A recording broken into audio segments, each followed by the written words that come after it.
हमने अभी पिछले लेक्चर में देखा था कि किसी भी पॉलिनोमियल को वो किसी भी फंक्शन को पॉलिनोमियल में किस तरह से अप्रॉक्सीमेट वे में लिख पाएंगे। हमने देखा था e raise to the power x को अराउंड x इक्वल्स टू 0 हमने लिखा, और यहाँ पर जो कि हमने इसको माना था कि क्वाड्रेटिक अप्रॉक्सीमेशन में आप किसी भी हायर ऑर्डर अप्रॉक्सीमेशन में आप इसको लिख सकते हैं, ये ज़रूरी नहीं है।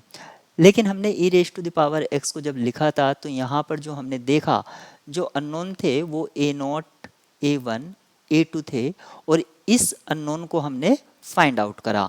वो फाइंड आउट करा था कि जो a0 है वो आपका f0 के इक्वल है, ऐसे ही जो a1 है वो f प्राइम 0 के इक्वल था, और जो a2 था वो आपका f डबल प्राइम 0 अपॉन 2 के इक्वल्स था। इस तरह से आपने a1 a0 a1 a2 find out कर लिया। तो यहाँ पर हमने क्वाड्रेटिक अप्रॉक्सीमेशन किया था, लेकिन आप हायर ऑर्डर्स के लिए भी कर सकते हैं। तो अगर आप देखते हैं the higher degree polynomial approximation to the function e raised to the power x near x equals to 0 will be, वो आपका किस तरह से होगा, ये आपका इस तरह से होगा, जिसको हम यहाँ पर कहते भी हैं कि एक्सपोनेंशियल फंक्शन का ये क्या है, एक सीरीज है, टेलर सीरीज।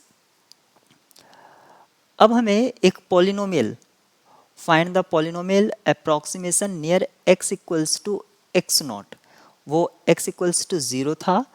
तो अगर हमें एक फंक्शन है या इसी फंक्शन को ले लें जैसे कि e raise to the power x, और उसको हमें क्वाड्रेटिक पॉलिनोमियल x अप्रॉक्सीमेशन लिखना है, तो क्या होगा, यहाँ पर आपने देखा था कि a0 होगा, a1 होगा और a2 होगा। क्योंकि हम x इक्वल्स टू x0 के अराउंड लिख रहे हैं तो यहाँ पर ये x minus x not square इस तरह से ये इंक्रीज होता चला जाएगा। क्वाड्रेटिक के लिए 2, फिर थर्ड। हमेशा ही कोई भी जब हम फंक्शन पॉलिनोमियल अप्रॉक्सीमेशन में लिखते हैं तो वो अप्रॉक्सीमेशन होता है, एग्जैक्ट नहीं होता है, तो उसमें हमेशा ही एक एरर होता है। उस एरर को किस तरह से हम यूटिलाइज करते हैं वो हम नेक्स्ट पढ़ेंगे। तो यहाँ पर हमने देखा कि एक पॉलिनोमियल किस तरह से हम लिख पाएंगे, तो वो रहा एक फंक्शन को पॉलिनोमियल में अगर हमें लिखना है तो हम इस तरह से लिख सकते हैं।